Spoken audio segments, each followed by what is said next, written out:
Սիրելի հայրենակիցներ, այսօր եւս մեկ ըստ էության արտահերթ եթերի առիթ ունեցանք,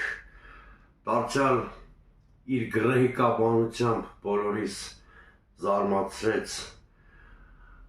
այն ընտանիքը, որը Հայաստանում գտնվում է իշխանության ղեկին, ես առիթ ունեցել եմ ասել, որ Հայաստանում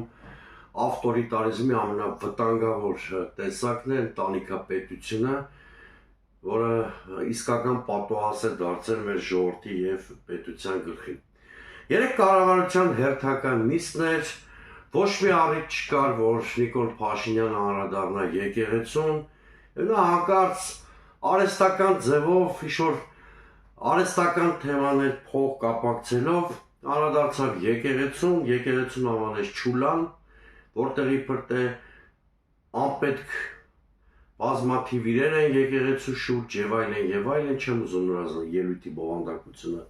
ներկայացնել, ընդ որում կրկնում եմ,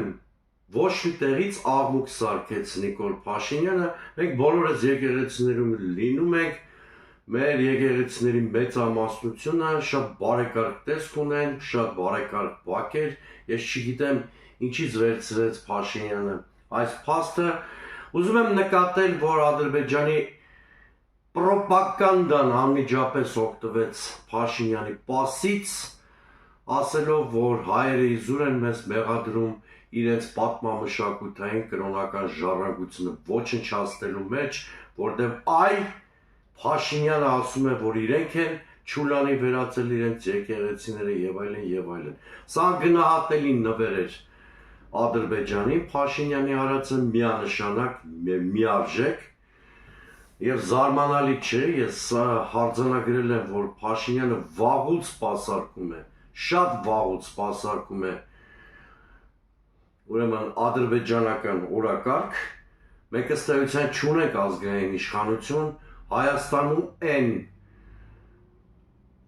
Ադրբեջանի դեսպանները, Ալիևի դեսպանները Նիկոլ Փաշինյանի գլխավորությամբ։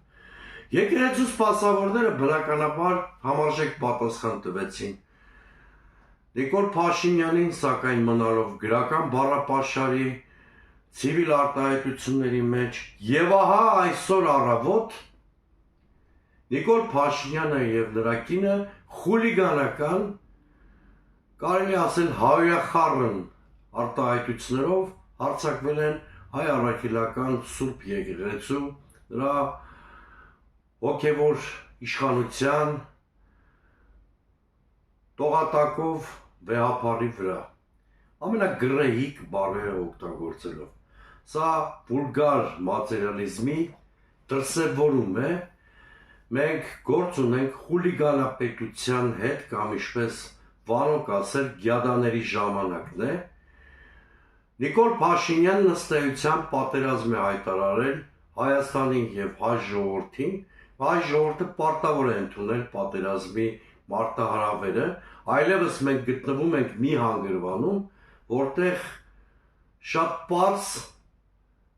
պետք է հարցադրում լինի կամ Նիկոլ Փաշինյանը կամ Հայաստանը։ Ինչպես կարող է երկրի ղեկավարը իր պաշտոնական ֆեյսբուքյան էջում օգտագործել դոմփել արտահայտությունը։ Ըստ երևույթին սա կոմպլեքսի հետևանք է։ Այնքան են արտաքին աշխարհում հայտնի առաջնորդները իրեն դոմփել, որ նա այդ չափանիշներով է եւ այդ բառամթերքով, այդ գրեհիկ բառամթերքով է պատասխանում ներքին կյանքում իր ընդդիմախոսներին։ Սիրելի հայրենակիցներ, պետք չի վհատվել, Նիկոլ Փաշինյանը մեզ ըստ էության դրդում է միավորվել այս իշխանությունը հեռացնելու եւ արժանապատիվ Հայաստան կերտելու համար։ Այսքանը սիրելի հայրենակիցներ, բաժանորդագրվեք իմ YouTube ալիքին։